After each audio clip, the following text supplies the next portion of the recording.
Welcome to this lecture students. तो अब हम इस पर्टिकुलर वीडियो ट्यूटोरियल में क्या करने वाले हैं, हम फिर से स्ट्रिंग मैनिपुलेशन इंस्ट्रक्शंस का यूज़ करेंगे। And using those string manipulation instruction हम एक स्पेसिफिक नंबर पता लगाएंगे कि हमारी मेमोरी ब्लॉक में है या नहीं। ठीक है, तो हमारे पास में जो प्रॉब्लम स्टेटमेंट है वो आपको यहाँ पे दिखाई दे रहा है। क्या है हमारा problem statement? Find a data byte in a byte string having 10 numbers. तो मेरे पास में एक डेटा बाइट है और डेटा बाइट जो है वो कहाँ पर है वो मेरे को पता लगानी है। और कहाँ से पता लगानी है? बाइट स्ट्रिंग में पता लगानी है, जिस बाइट स्ट्रिंग में 10 नंबर्स है। अब ये बाइट स्ट्रिंग कहाँ पे लोकेटेड है? तो ये लोकेटेड है आपकी 2000:500, यानी सेगमेंट एड्रेस हो गया 2000, ऑफसेट एड्रेस हो गया 500। The data byte to be find is 72। तो डेटा बाइट जो कि पता लगानी है मुझे वो कितनी है आपकी? 72 को पता लगाना है मुझे। और इसके बाद में ये उन 10 नंबर्स में जहां पे भी मुझे मिली है मुझे उसका ऑफसेट एड्रेस चाहिए, और वो ऑफसेट एड्रेस मेरे को रजिस्टर BX में चाहिए। तो store the offset address of the memory location in register BX। ठीक, तो ये मेरा काम है। समझ लेते हैं अपन थोड़ा सा यहाँ पे। तो मेरे पास में मेमोरी लोकेशन है। मेमोरी लोकेशन क्या है मेरे पास में? 2000:500। ठीक, इस पर्टिकुलर मेमोरी लोकेशन पे 10 नंबर्स हैं। 10 कौन से नंबर्स हैं ये मुझे नहीं पता है, तो अनऑर्डर्ड एरे है, कोई भी लोकेशन रैंडम हो सकते हैं। हो सकता है मेरा 72 मिले भी, हो सकता है मेरा 72 ना भी मिले। ठीक, तो मैं मान लेता हूँ पहली लोकेशन पे है आपका नंबर A1, दूसरे पर है लेट से C2, फिर है आपका 01 और यहाँ पर है 72, फिर यहाँ पर लेट से है 57, फिर यहाँ पर है आपका FE, और इस तरीके से कुछ नंबर्स हैं। तो 500 के बाद अगली लोकेशन जो है वो कितनी हो जाएगी? 501। सेगमेंट एड्रेस चेंज नहीं होता है, पता है हमें। ठीक है, तो 501 के बाद में अगली लोकेशन क्या हो जाएगी? 502, फिर ये हो जाएगी 503। 10 ही है तो मैं यहाँ पे लिख देता हूँ। ठीक, 100 होती तो फिर मैं नहीं लिखता। 504, 505, अगला कितना हो जाएगा मेरा? 506 हो जाएगा। यहाँ पे भी कुछ अज्यूम कर लेते हैं, लेट्स से इट इज 71। ठीक, फिर आपका हो जाएगा 507। ठीक, तो यहाँ पे मान लेते हैं C1। अच्छा, एक नंबर दो बार भी हो सकता है, शायद C1, अच्छा C2 लिखा था पहले, बट दो बार भी हो सकता है। और जो मैं नंबर ढूंढ रहा हूँ वो भी दो बार हो सकता है। तो नंबर मैं 72 ढूंढ रहा हूँ, तो वो भी पॉसिबल है कि वो नंबर भी आपको दो बार मिल जाए। ठीक है, 509 पर 10 नंबर्स हो गए, क्योंकि आई हैव स्टार्टेड फ्रॉम 500। यहाँ पे कुछ भी मान लेते हैं, लेट्स से इट इज 74। ठीक, डन। तो पहली बार जहां भी मिलेगा वो एड्रेस मेरे को पता लगाना है। फिलहाल वो कहां पर है? 503 पर है। तो किसी तरीके से पहले तो मुझे पता लगाना है कि 72 है या नहीं है, और अगर मिल गया है तो वो वैल्यू कहां पे आ जाएगी? मेरी BX रजिस्टर में आ जाएगी। तो ये 503 आखिरी में BX में आना चाहिए। ठीक है, कैसे करेंगे आप इसे? तो बहुत ही सिंपल सा तरीका है। इसके लिए हम एक स्ट्रिंग मैनिपुलेशन इंस्ट्रक्शन यूज करेंगे। याद दिला दूं मैं कौन सा यूज करेंगे? तो I would be using a string instruction called SCASB, scan string byte. Byte क्यों कर रहा हूं? क्योंकि 8 बिट का नंबर है। अगर 16 बिट का नंबर होता तो मैंने यूज किया होता SCASW वर्ड के लिए। ठीक है, SCASB ये इंस्ट्रक्शन क्या करता है? तो ये इंस्ट्रक्शन जो है वो कंपेयर करता है। ठीक है, थोड़ा सा रिकॉल कर लेते हैं, पीछे वैसे वीडियोस में समझाया है, तो वहां पे भी जाके देख सकते हैं आप। ये क्या करता है? कंपेयर करता है। किसको कंपेयर करता है? AL को। किसके साथ कंपेयर करता है? So it compares it with ES:DI। तो ES मेरा सेगमेंट एड्रेस है, DI मेरा ऑफसेट एड्रेस है। इस लोकेशन पे जाएगा और कंपेयर करेगा AL रजिस्टर में रखे हुए कंटेंट को। और इसके बाद में जब कंपेयर करेगा तो कंपैरिजन का रिजल्ट आएगा, और उसके हिसाब से ये अपडेट करता है। किसको करता है भाई? जीरो फ्लैग को अपडेट करता है। अब जीरो फ्लैग में दो पॉसिबिलिटी। पॉसिबिलिटी नंबर 1 कि AL में जो मिला है वो इस ES और DI में जो कंटेंट है उसके बराबर ना हो, नॉट इज इक्वल टू लिख देते हैं।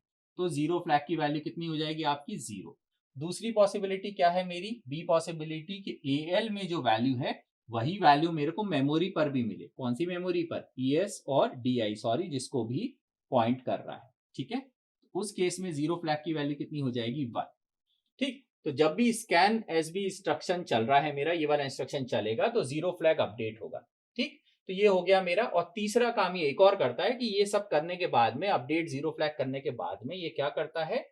मेरा DI को मैं मान लेता हूं इंक्रीमेंट करता है। ठीक है, डिक्रीमेंट भी कर सकता है डिपेंडिंग अपॉन कि CLD इंस्ट्रक्शन चला है कि नहीं। तो CLD चला है, मैं मान लेता हूं, तो डायरेक्शन फ्लैग की वैल्यू कितनी हो जाएगी आपकी, 0 हो जाएगी, और सिस्टम जो है वो ऑटो इंक्रीमेंट मोड में काम करेगा, तो DI की वैल्यू ऑटोमेटिकली इंक्रीमेंट होगी।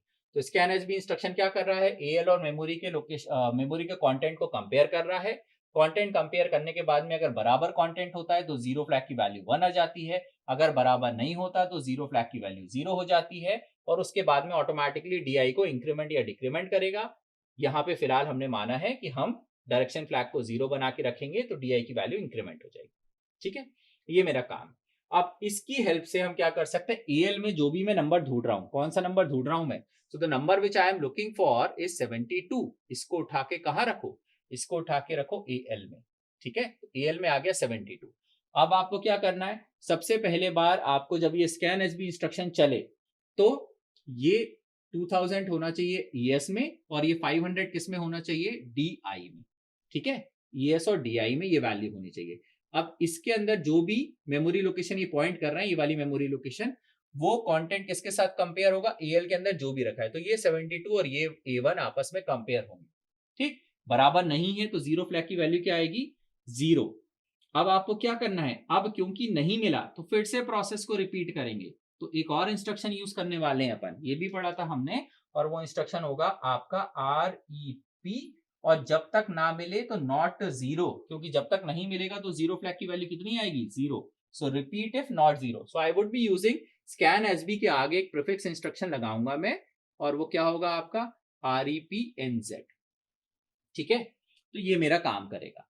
अब ये दोनों बराबर नहीं मिले तो जीरो फ्लैग की वैल्यू कितनी आएगी आपकी, 0, और अगर 0 आएगी तो प्रोसेस रिपीट करना है, तो फिर से यही चलेगा। अब जब फिर से चलेगा तो पिछले बार चला होगा तो DI बढ़ गया होगा, तो 501 हो गया होगा।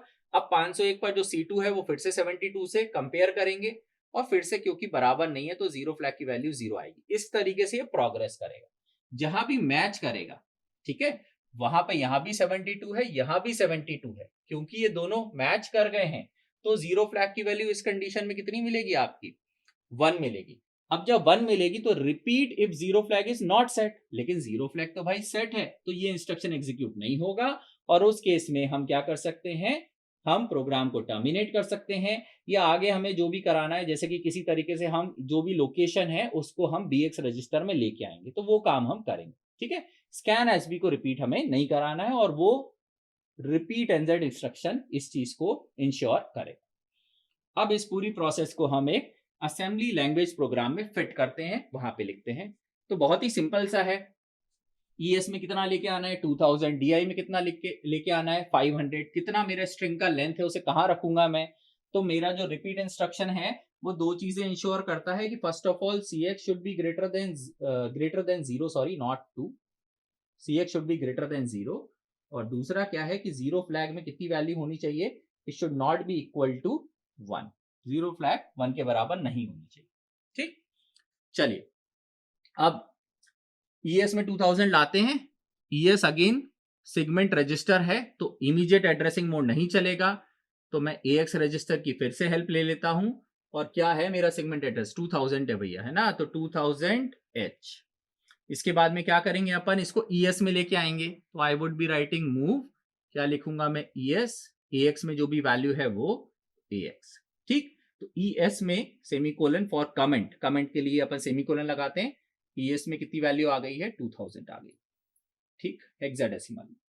फिर उसके बाद DI में कितना लेके आना है, तो DI में लेके आना है 0500 इन हेक्साडेसिमल इन H। ठीक है, तो मैं फिर से लिखूंगा मूव, और मैं लिखूंगा DI, और फिर मैं लिखूंगा 0500 इन हेक्साडेसिमल, सेमीकोलन के बाद DI में कितनी वैल्यू आ जाएगी आपकी 500 वैल्यू आ जाएगी। ठीक, इसके बाद में मेरे को कितनी बार ये प्रोसेस रिपीट करानी है, तो ये प्रोसेस मुझे रिपीट करानी है, क्वेश्चन में दिया है 10 नंबर्स है मेरे पास में। ठीक है, तो मैं काउंटर को सेट कर दूंगा 10 से, और मेरा डिफॉल्ट काउंटर जो यूज होता है वो होता है CX। ठीक है, तो मूव CX, 10 लिख दूंगा, H नहीं लगाऊंगा। ठीक, 10 लिखूंगा सीधा सीधा।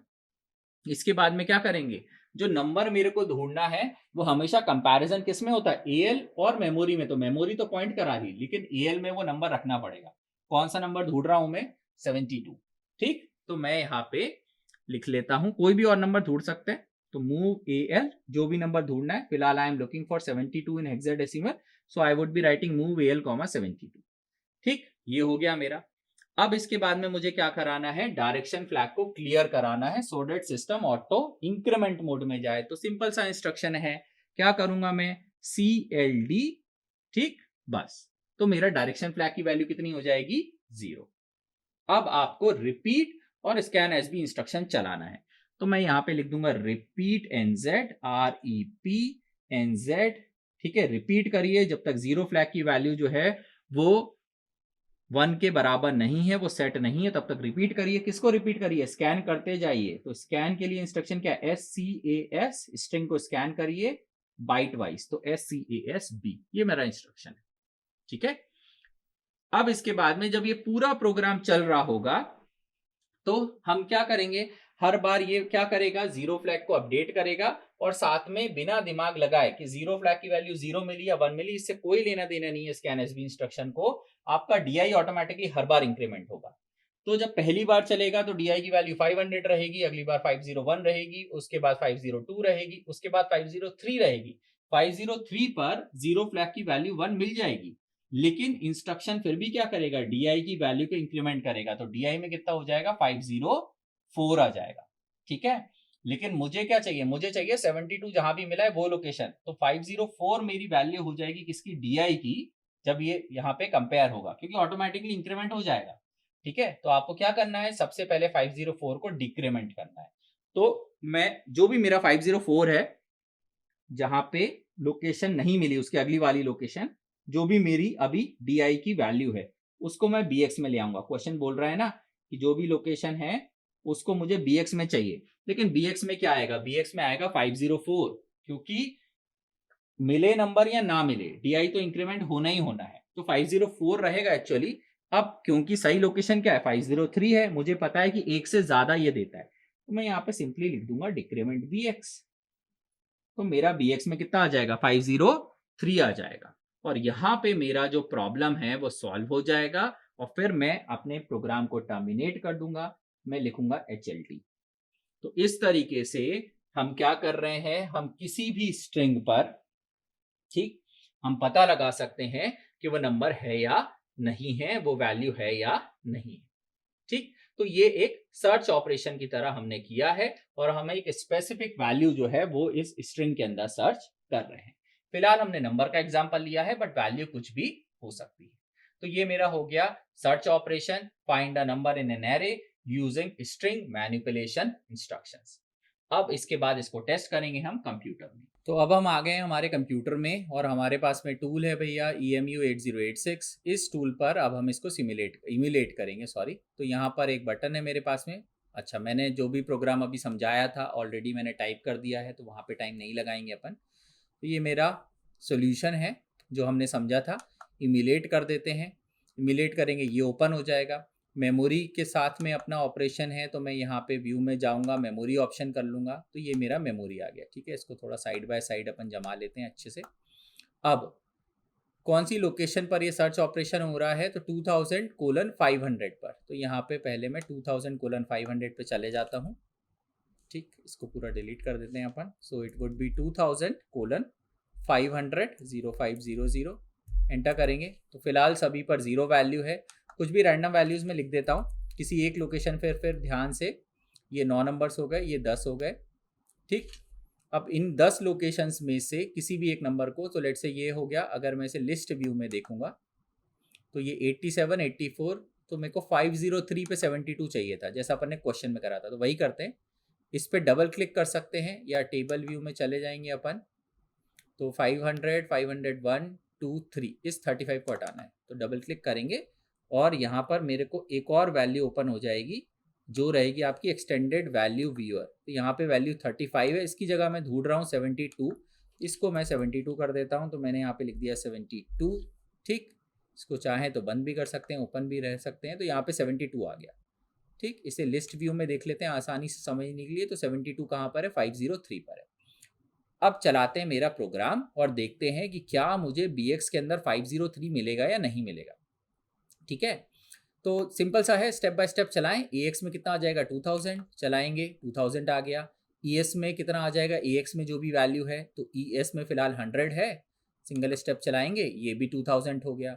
अब DI में कितना आएगा, 500, DI में फिलहाल कितना है, 0, सिंगल स्टेप चलाते हैं, आ गया DI में 500।